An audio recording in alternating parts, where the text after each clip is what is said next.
Hey guys, welcome back to my YouTube channel Dani vlogs. Guys, ನಾನು ಈ ವಿಡಿಯೋದಲ್ಲಿ ನಮ್ಮಮ್ಮ ಮಾಡ್ತಿದ್ದಂತ ಒಂದು ಟೇಸ್ಟಿ ಆಗಿರುವಂತ ಸಿಂಪಲ್ ಗ್ರೇವಿ ರೆಸಿಪಿನ ನಿಮ್ ಜೊತೆ ಶೇರ್ ಮಾಡ್ತಿದ್ದೀನಿ. ಈ ರೆಸಿಪಿ ಬಂದು ನೈಟ್ ಏನಾದ್ರು ಏನು ಮಾಡಕ್ ಮೂಡಿಲ್ಲ ಅಂತಂದಾಗ ಈ ತರ ಗ್ರೇವಿ ಮಾಡಿ ಚಪಾತಿ ಮಾಡ್ಕೊಂಡ್ಬಿಟ್ರಂತೂ ತುಂಬಾನೇ ಚೆನ್ನಾಗಿರುತ್ತೆ. ಚಪಾತಿಗೂ ಕೂಡ ಅಷ್ಟೇ ತುಂಬಾನೇ ಚೆನ್ನಾಗಿ ಹೋಗುತ್ತೆ.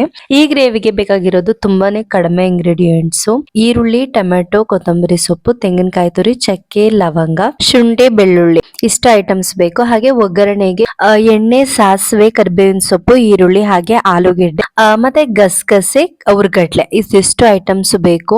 ಮೊದಲು ನಾನಿಲ್ಲಿ ಮಿಕ್ಸಿಗೆ ಈರುಳ್ಳಿ, ಟೊಮೆಟೊ, ಕೊತ್ತಂಬರಿ ಸೊಪ್ಪು, ಚಕ್ಕೆ, ಲವಂಗ, ಶುಂಠಿ, ಬೆಳ್ಳುಳ್ಳಿ, ತೆಂಗಿನಕಾಯಿ ತುರಿ ಎಲ್ಲ ಹಾಕಿ ಚೆನ್ನಾಗಿ ಪೇಸ್ಟ್ ಮಾಡ್ಕೊಂಡಾದ್ಮೇಲೆ ಅದಕ್ಕೆ ಗಸಗಸೆ ಮತ್ತೆ ಉರ್ಗಡ್ಲೆನೂ ಕೂಡ ಹಾಕಿ ಪೇಸ್ಟ್ ಮಾಡ್ಕೊಂತಿದ್ದೀನಿ. ಅದೇ ಆ ಗ್ಯಾಪ್ಗೆ ಬಾಂಡ್ಲಿಗೆ ಎಣ್ಣೆ ಹಾಕಿ ಸಾಸಿವೆ ಸಿಡ್ದಾದ್ಮೇಲೆ ಈರುಳ್ಳಿ, ಕರಿಬೇವಿನ ಸೊಪ್ಪನ್ನ ಫ್ರೈ ಮಾಡ್ಕೊಂಡಾಗಿ ಆಲೂಗೆಡ್ಡೆನೂ ಕೂಡ ಅದಕ್ಕೆ ಹಾಕಿ ಚೆನ್ನಾಗಿ ಫ್ರೈ ಮಾಡ್ಕೋಬೇಕು.